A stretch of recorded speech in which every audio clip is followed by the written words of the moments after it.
tour, Jeremy? I do. So I'll film it. Okay, check this out. So this is Jeremy's Snow Kitchen. So we have a couple different ways of doing this. And the way I attempted today, this is what we call the Kiva kitchen. Anybody know what a Kiva is? Yes, from Mesa Verde. Yeah. Pueblo religious pit. Anasazi. Yeah, exactly. Hisatsunam is what I hope you prefer to call it. But anyway. Yeah, the Kiva is the round shelter kind of dug into the earth that the Hopi ancestral people made, and they would have a shelter over it. This is one of the styles we like to do for a snow kitchen. It's pretty stylish.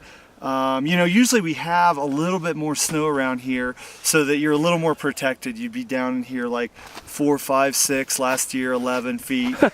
Wow. And then you can, and what we like to do is we like to make an island here in the middle, which I attempted to just kind of leave like a table right in the middle, but it just kept collapsing on me because it's all sugar this year, you know. So, but that's ideal.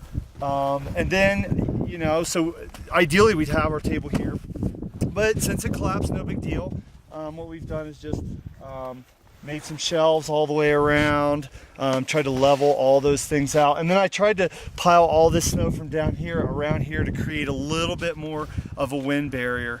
And if we were going to actually use this for a few days, especially if we're anticipating some wind and some harsh weather, I'd go around the outside and I would pile this thing up to get it to like this high.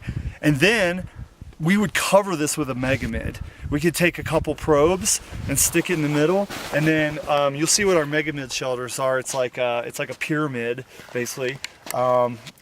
Kind of like a tarp, a fancy tarp, the big pole in the middle, and then we'd bring it down on all 4 sides and then create dead man anchors out on the corner. So it'd be totally protected. But then it's still safe to cook in because it still has ventilation. Yeah, it's okay. Yep, you got plenty of ventilation. And what we've done, like where Lexi is and Amir is and where Stephanie is here, we've made some nice seats. These ones have kind of melted out on us on the side because they're just getting baked in the sun all day. And at the level I did have these at, they're really nice because I get them to where you're sitting about right here, and then you have your shelving, and you can just like eat right off. Yeah, you can eat. It's like your end table or whatever. Do your stuff right there on your shelf. Obviously, we've made some good storage so we can keep everything out of the way. We don't have a bunch of clutter when we have 3, 4, 5 And a fridge. Is that a fridge right behind you? And this is, yep, food storage. We've dug way back in there. Oh, wow. And, you know, it keeps everything at approximately 32 degrees because it's dug back into the snow. And even if it's like -10 out, if you put your food way back in there, it'll keep it from like super hard freezing. It'll keep it around that 30-degree mark. And then obviously if it's hot like today, it keeps it nice and cool. We would also take a block out of the snow, which, as you guys saw, we're having trouble making blocks today, and make a door for this thing. And then it keeps the critters out as well. Yep, keeps your food just the temp you want to be and keeps the critters out. That is about it. Yeah, you know, if we had the time and the human power here, we could probably make a table with some of this wet snow and just pile it in the middle, shape it out, and then overnight it would freeze. And you know, ideally overnight this whole thing would freeze up. We could get our seats just how we want them at the heights and everything. Exactly. But you know, this is a pretty cool setup. I was having some trouble, you know, when it's super cold and our shelves are nice and frozen. We can actually put down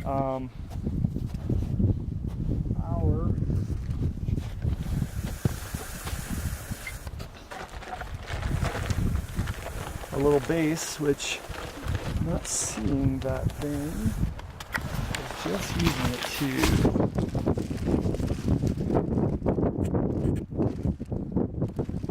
It's a little round thing, but anyway. That the stove sits on or something? Yeah, exactly. It's just like, it must be in here. Like a little plate or something? Yes. Yeah, there it is.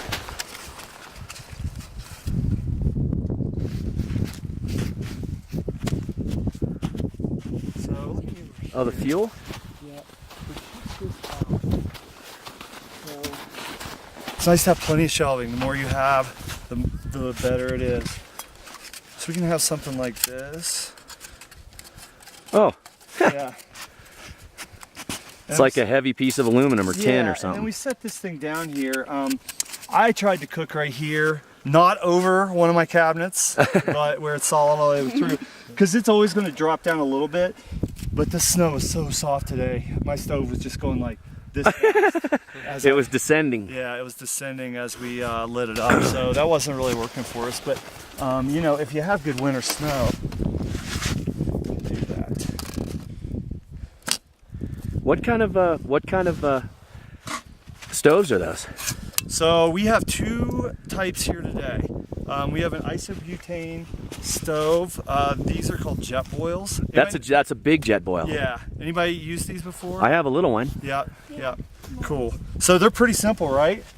Yeah. Just like this.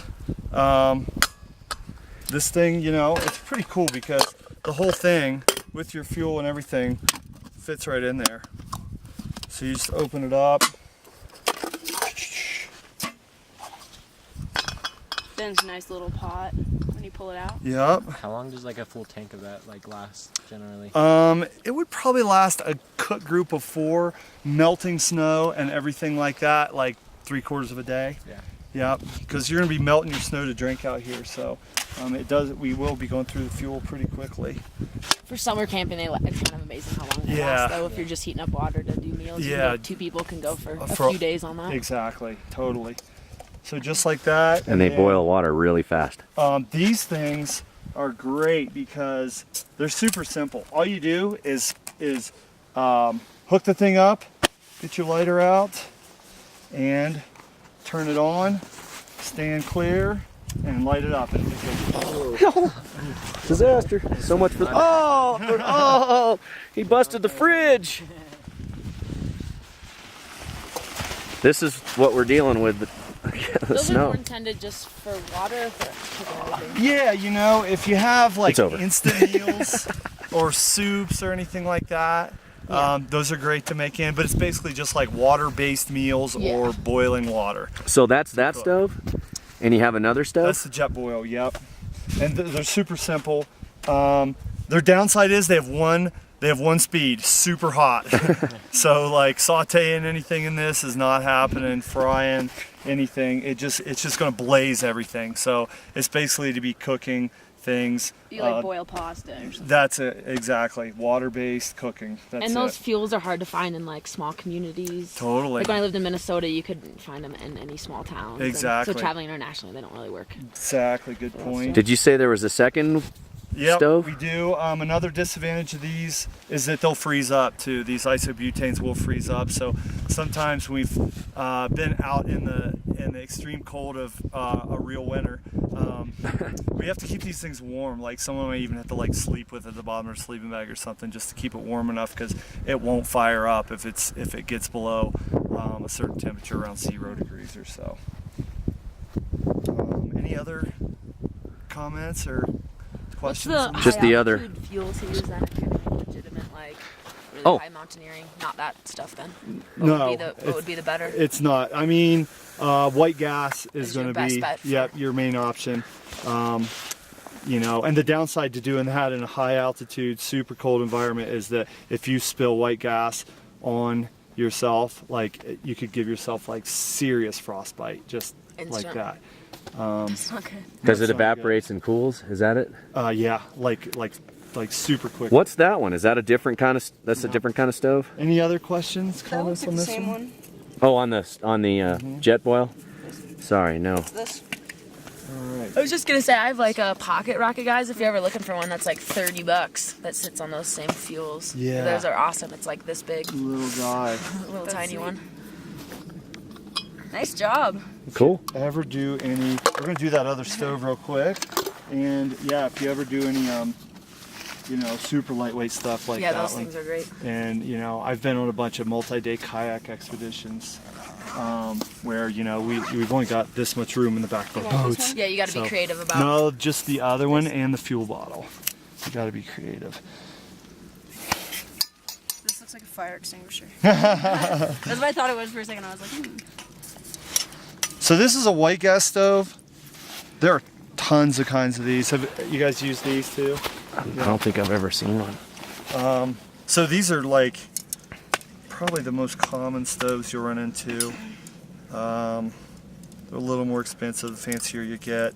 All kinds of models of these, smaller, larger, some of them simmer. This one's called the Primus, and it's actually pretty old. It's kind of like this. You have your fuel bottle here,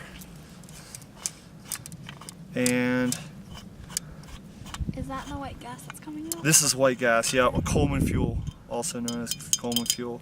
These come with a lid on them. You just fill them with Coleman fuel or white gas, and then each stove has its own pump that's very specific to it. You can take the lid off.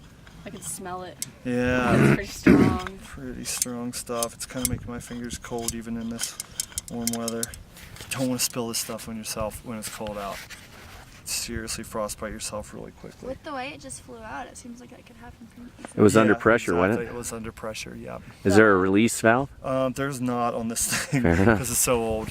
Should you Yeah. like fill it before you go out then? Yep, exactly, yep. However much you need. So you light it just like you light a Coleman lantern. You just pump it up and turn the valve on. That is not correct. Ah. I'll show you. So here's the stove part of it. These things come like folded up like this.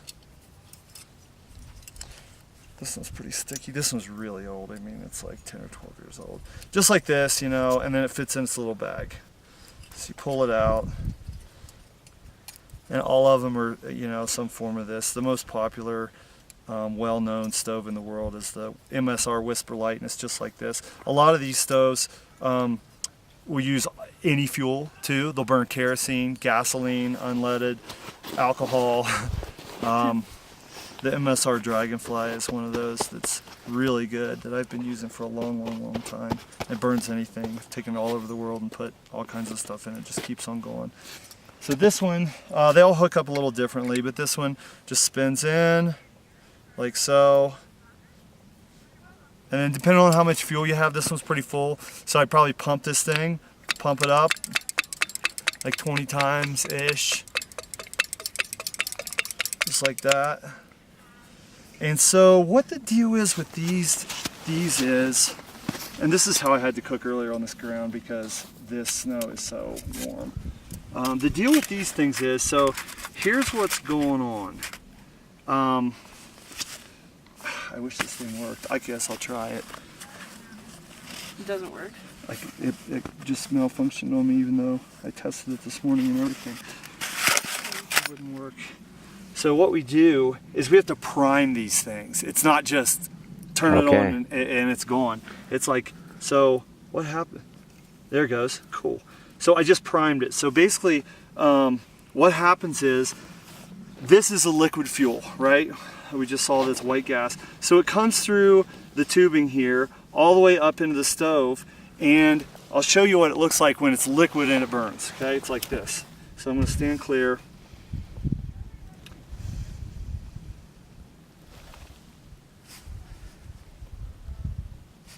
And that is a low intensity, Whoa. low intensity orange flame. Like not super hot, right? Not very intense. If you were just burning the fuel, it would take you forever to cook anything or to boil water. So what these things do is, in priming it, which is what we're doing right now, the fuel comes through the tubing here, goes through this little hook in the tubing, and then goes back down and under and comes back up. So what's happening is we're priming it, so this orange flame is heating up the fuel in here, right in that tube, and it's turning it into a vapor.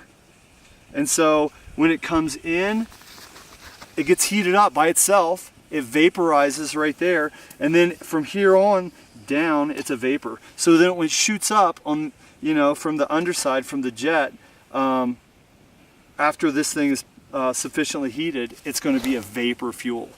And when it's vaporous, it's going to cook stuff way faster. And we'll see if we can get it to work. And that's the stove that's cooking like that, or because it's white gas? What's that? It's the stove that's cooking, making it cook on the vapors or because it's the white gas? It's the stove. So if you had vapori- other kind of fuels, it would still cook Same that thing. same way. Yeah. Same thing. Yep. So there's what we get after the fuel, after that little tube gets heated up, Man, it that's vaporizes. Yeah. So this is a blue flame. We can't see it out here in the sunshine, but it's a blue flame, and it's like a jet, right? This thing will cook stuff super fast. So that's how we use these things. You have to remember to prime them, and then ideally you'll turn it all the way off. You can turn it all the way off, but as long as it's still hot, then you just take the igniter and your lighter and stand clear and just light it back up, and it's good to go. How quickly does that burn when it's vaporized? Like how quickly does that? This will last a long time. Yeah, this would last. Cook group of 4. Even if you're just boiling water with this thing only and cooking, it would last you probably a day and a half. Yeah, and that's, a cook group of 4.